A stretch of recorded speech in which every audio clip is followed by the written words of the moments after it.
pare. At syempre, gagamitin natin dyan ay... Wala pa, teka lang, kasi likod ko ha. Pure Foods, Pinoy favorite. Pare, ano, sumalat natin yan? Tara? Wala na, magbabaan na naman. Fujian, fried rice pare. Ano ang Fujian fried rice? Hindi ko. Nag-aawan sir. Sir, di tayo open notes. Di tayo open notes, sir. Ang Fujian fried rice, pre, ay typical lang na yangzhou. Typical na fried rice lang. Pero may sarsa. Tapos yung islog natin ay galing din China. Siyempre, ano na natin? Simulan na natin. Magsisimula tayo sa day-old rice. Kaya kung umuusok siya, galing po kasing rep yan. Galing rep yan. Hindi po bagong saing yan. Hindi bagong saing yan. Kaya pala tayo ng inuna natin. Kasi hindi ko manok. Dito daw nagmula ang unang fried rice.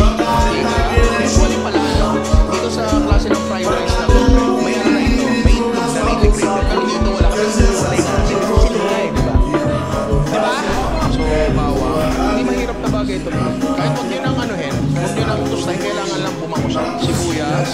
Tapos, ito, unang modification natin. Sa original recipe nito, pre, meron silang, actually na-try natin to sa ginong rice natin dati, Chinese ingredients, yung dried scallops. Mahirap na anak ko, hindi ko alam sa bibili. I'm sure meron sa mga online shops. Pero nag-isip ako, ano ba ang fried ingredient na medyo seafoody rin? Ito, syempre, yung dried scallops doon sa nakikita namin ay hibla-hibla. Next natin ilalagay ito, another modification, mushrooms pare. Pero lalaman dito ay nakachop lang na butol mushrooms. Bakit? Kasi madaling mahanap. Ito, madaling makahanap dito, pre. Yung mixed vegetable. So, binili namin, pero kung gusto nyo kayo magbuting-buting naman, maghiwa-hiwa ng carrots, saka, well, green leaf lang ang gagawin. Pwede na yan. Kailangan lang ito medyo matuyo, kasi matubig yung mga yan, lalo yung mushroom. Oh, yung cute. Kita niya, medyo tuyo na siya. Pwede natin lagyan ng day-old rice. Pero ano ha, kunyari ang bigas na meron kayo, hindi naman sobrang buwag. Hirap nyo. Kita nyo naman, di ba? Kapag buwag din yung bigas nyo, ano yun, pre? Makakatulong din yun yung manikit. White pepper. Medyo na din yung white pepper. Gusto dito, ano, si lagyan na ng oyster sauce. Wala naman problema. Fried rice yun naman yun, di ba? Siyempre nga, naglalagay ng oyster sauce sa sisig eh. Oy, may nakita ka katabi sa comments ha. Oo, sabi ko, hindi pala lahat naglalagay ng oyster sauce sa sisig. At this point, pwede nyo matuyuin ang matindihan kasi nga, yung kan natin ay hindi naninikit. Diyan lalabas ngayon yung tinatawag nilang wok hay. Yung kapag kumain ka sa mga Chinese restaurant, yung lasang medyo tutong ng konti, smoky, yung fried rice nila, na parang makuha mo sa bahay. Yun kasi ay sobrang tindi, nagsinit ng wok nila, susunog yung kanin, na-controlled. Yan, nakikita niyo yan? Yung Alvin na yan, mahalaga yan, pre. Aluin nyo konti, ang kalaban nyo lang naman dito, syempre bukod sa elementro kasamaan, ay yung paninikit. Eh hindi naman ito maninikit, di ba? Tapos yung isang component natin, doon tayo sa pangalawa, ito mas madali ito, yung ang ating spring onion or chive eggplant. Spring onions, pare. Pero yung original recipe na ito ay chives ang ginagamit. So ngayon, madalas ang tanong yan, ano pinagkaiba ng chives at spring onions? Meron talaga. Ayon sa nabasa ko mas malapit daw ang lasa ng chives sa leeks kaysa sa spring onions. Siwain natin ang medyo mahaba, mga ganere. Pero kung gusto nyo mas maliliit ng konti, yung pang-garnish, pwede rin naman yung walang problema doon. Itlog, pare. At meron ang kutsara namin dito galing karinderya. Di ba? Ang karinderya sa palengke, may pintura yan. Kapag dilaw na yung karinderya, hindi ka pwede magdilaw na pintura. Mantika, lagyan natin yung itlog. Yes, marami po talagang mantika. Lagyan natin yung spring onions natin. White pepper, asin.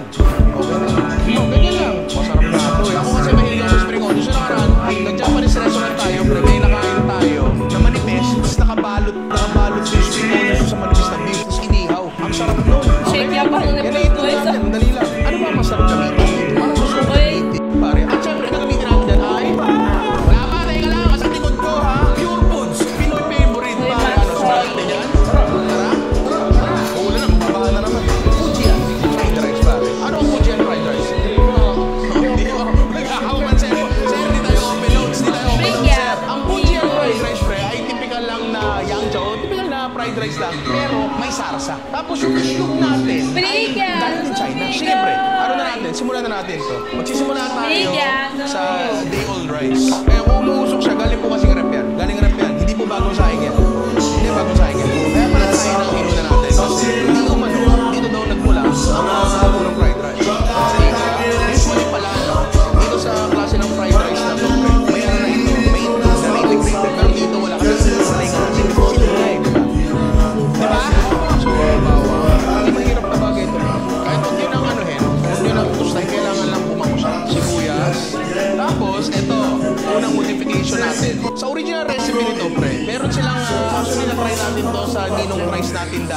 Chinese ingredients, yung dried scallops. Mahirap umanap nun, hindi ko alam sa bibili kayo. I'm sure meron sa mga online shops. Pero nag-isip ako, ano ba ang dried na ingredient na medyo seafood rin? Hibit. Ito syempre, yung dried scallops doon sa nakikita namin ay hibla-hibla. Next natin ilalagay ito, another modification, mushrooms pare. Pero lahat naman dito ay nakachop lang na button mushrooms. Bakit? Kasi madaling mahanap. Ito madaling makahanap dito, pre. Yung mixed vegetable. So na ibinili namin, pero kung gusto nyo kayo magputing-puting naman, maghiwa-hiwa ng carrots, wet cream, magano'n. Pwede na yan. Kailangan lang ito medyo macho kasi makakapagdig yung mga yan, lalo yung mushroom. Oh, yes, Yuzu. Kanya medyo tuyo na siya. Pwede natin lagyan ng liquid rice. Pero kunyari, ang bigas na meron kayo, hindi naman sobrang buwan. Kailangan nyo. Kita nyo naman, di ba? Kapag buwan natin yung bigas nyo, ano yun, pre? Makakatulong din yan na hindi manikit. White pepper. Medyo nabihan yung white pepper. Gusto nyo ditong, gumawa na kung ano-ano, kasi lagyan, halimbawa na oyster sauce. Para naman problema, fried rice yun naman yun, di ba? Siyempre nga, nalagay ng oyster sauce sa sisig eh.